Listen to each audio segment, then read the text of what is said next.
Hello friends, study class 0.2 में आपका स्वागत है। I am Sonu. दोस्तों, आज बात करेंगे क्लास 12 हिस्ट्री। पिछले वीडियो में बात किया था, उससे आगे बात करते हैं। तो विद्रोह की छवियाँ। विद्रोहियों की सोच के बारे में हमारे पास बहुत कम दस्तावेज मौजूद है। हमारे पास विद्रोहियों की कुछ घोषणाएं, अधिसूचनाएं, नेताओं के पत्र, लेकिन अब तक ज़्यादातर इतिहासकार अंग्रेजों द्वारा लिखे गए दस्तावेजों की रोशनी में ही विद्रोहियों की कार्रवाई पर चर्चा करते आ रहे हैं। आगे देखते दोस्तों। सरकारी ब्यूरो की कमी नहीं है।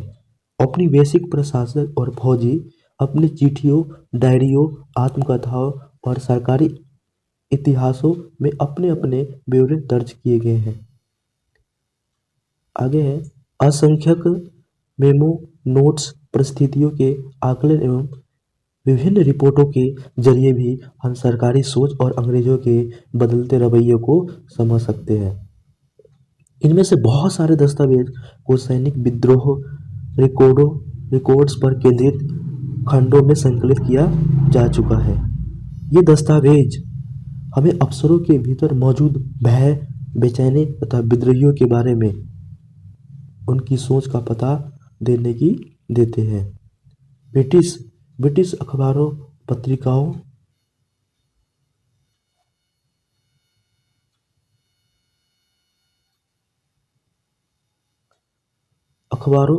पत्रिकाओं और इस विद्रोहियों की जो कहानियां छपी है, उनमें सैनिक विद्रोह द्वारा की गई है, वो बड़े लोमहर्षक शब्दों में छापा जाता है। अंग्रेजों और भारतीय द्वारा तैयार की गई तस्वीरें सैनिक विद्रोह का एक महत्वपूर्ण रिकॉर्ड रही है। अगला पॉइंट है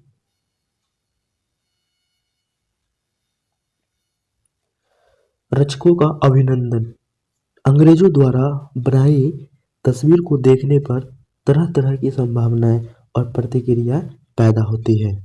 उनमें से कुछ में अंग्रेजों को बचाने और विद्रोहियों को कुचलने वाले अंग्रेज नायकों का गुणगान किया गया है। 1859 में थॉमस जॉनसन बार्कर द्वारा रिलीफ रिलीफ ऑफ की लखनऊ की राहत इसी श्रेणी का एक उदाहरण है। जब ये दोस्तों चित्र आपका दिखा रखा है, दे रखा है। चित्र 11.10 द रिलीफ ऑफ लखनऊ, चित्रकार थॉमस जॉनसन बार्कर। चित्र आगे देखते क्या पॉइंट है।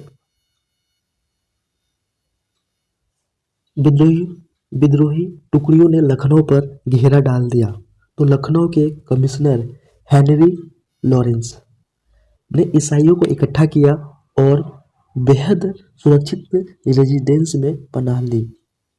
बाद में लॉरेंस तो मारा गया, किंतु कर्नल इंग्लिश के नेतृत्व में रेजिडेंसी सुरक्षित रहा।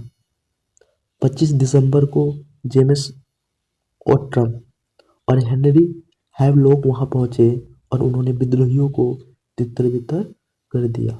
ब्रिटिश टुकड़ियों को नई मजबूती दी और 20 दिन बाद भारत में ब्रिटिश टुकड़ियों को नया कमांडर कॉलिन कैंपबेल भारी तादाद में सेना लेकर के वहां पहुंचा और उस अंग्रेज औरतें तथा ब्रिटेन की प्रतिष्ठा।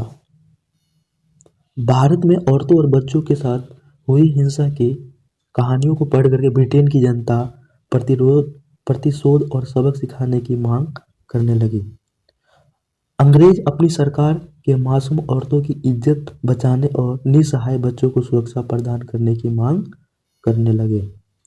कलाकारों ने सदमे और पीड़ा की अपनी चित्रात्मक अभिव्यक्तियों के जरिए इन भावनाओं को आकार प्रदान किया। जोसेफ नोएल पेटेंट ने सैनिक विद्रोह के 2 साल बाद इन मेमोरियम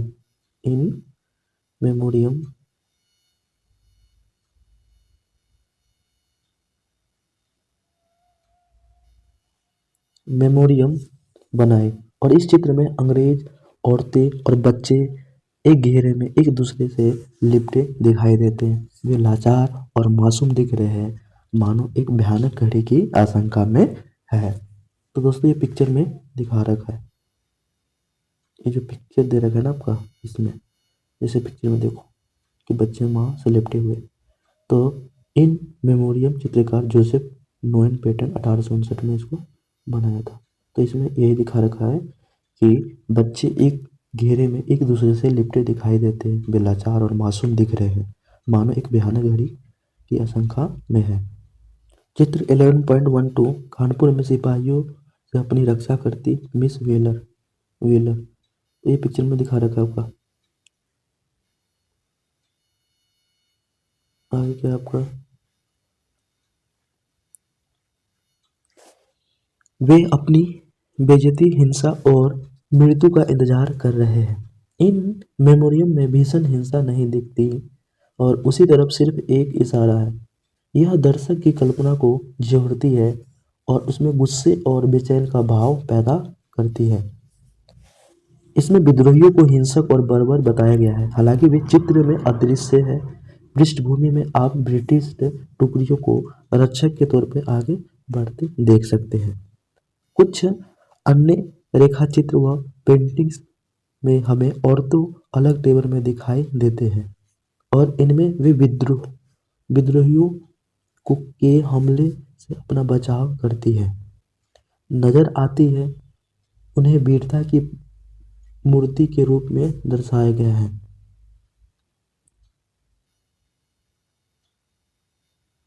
आगे देखते हैं। आगे पॉइंट है आपका, यहाँ 4 कदावर आदमी हाथों में तलवार और बंदूक लिए एक अकेले औरत के ऊपर हमला कर रहे हैं। जैसे पिक्चर में दिखा रखा है कि यहाँ 4 गदावर आदमी हाथों में तलवार और बंदूक लिए एक अकेली औरत के ऊपर हमला कर रहे हैं। यहाँ इज्जत और जिंदगी की रक्षा औरत के संघर्ष की आड़ में दरअसल एक गहरे धार्मिक विचारों को प्रस्तुत किया गया। यह ईसाईयत की रक्षा का संघर्ष है। चित्र में धरती पर पड़ी किताब बाइबल है। तो यहाँ ईसाईयत की रक्षा का संघर्ष है और चित्र में धरती पर पड़ी किताब बाइबल है। नेक्स्ट पॉइंट, प्रतिशोध और सबक। क्या है दोस्तों पॉइंट, विद्रोह से आतंकित अंग्रेजों को लगता था कि उन्हें अपनी अपराज्य का प्रदर्शन करना ही चाहिए। ऐसी ही एक तस्वीर हमें न्याय की एक रूपकात्मक स्त्री की छवि दिखाई देती है ना दोस्तों। तो जैसे क्या रखा दोस्तों कि विद्रोह से आतंकित अंग्रेजों को लगता है कि उन्हें अपने अपराज्य का प्रदर्शन करना ही चाहिए और ऐसी एक तस्वीर हमें न्याय की एक रूपता है ना, एक रूपकात्मक स्त्री छवि दिखाई देती है। जैसे आगे है दोस्तों चित्र 11.14। चित्र के नीचे पट्टी पर लिखा बंगाल टाइगर से ब्रिटिश शेर का प्रतिशोध 1857। तस्वीर से क्या सोच निकलती है, शेर और चीते की तस्वीर के माध्यम से क्या कहने का प्रयास किया गया है, औरत और बच्चे की तस्वीर क्या दर्शाती है। तो पिक्चर में दिखा रखा है कि शेर और औरत। तो तस्वीर से क्या सोच निकलती है, शेर और चीते की तस्वीर के माध्यम से। शेर और चीता है दोस्तों, एक शेर और एक चीता, क्या कहने का प्रयास किया गया है, औरत और बच्चे की तस्वीर क्या दर्शाती है। आगे पॉइंट आपका, जिसके एक हाथ में तलवार दूसरे हाथ में ढाल, उसकी मुद्रा आक्रामक, उसके चेहरे पर भयानक गुस्सा और बदला लेने की तरफ दिखाई देती है। वह सिपाहियों को अपने पैरों तले कुचल रही है, जबकि भारतीय औरत और बच्चों की भीड़ भय से कांप रही है। इनके अलावा भी ब्रिटिश प्रेस में असंख्यक दूसरी तस्वीर और कार्टून थे जो निर्मम दमन और हिंसक प्रतिशोध की जरूरत पर जोर दे रहे थे। तो नेक्स्ट पिक्चर को दिखा रखा है, दे रखा है चित्र 11.5। Execution of mutineers and power blowing from the guns, Peshawar में विद्रोहियों को मृत्युदंड और तोप से उड़ाते हुए। इस ट्रेटेड एंड लंदन, यहाँ मृत्यु का दृश्य एक नाटक रंग मंच जैसे दिखाई देता है। निर्मम सत्ता का नाट्य मंच, पूरे दृश्य पर वर्दियों से सजे घुड़सवार सैनिक और सिपाही हावी दिखाई देते हैं। उन्हें अपने साथी सिपाहियों की मृत्यु का दृश्य देखना और विद्रोह के भयानक परिणामों को महसूस करना। दहशत का प्रदर्शन, प्रतिशोध और सबक सिखाने की चाह इस बात में भी प्रतिबिंबित होती है कि विद्रोहियों को कितने निर्मम ढंग से मौत के घाट को उतारा गया। उन्हें तोप के मुहाने पर बांध करके उड़ा दिया गया, फांसी पर लटका दिया गया। इन सजाओं की तस्वीर आम पत्र पत्रिकाओं के जरिए दूर दूर तक पहुंचती रही थी। आगे पॉइंट आपका,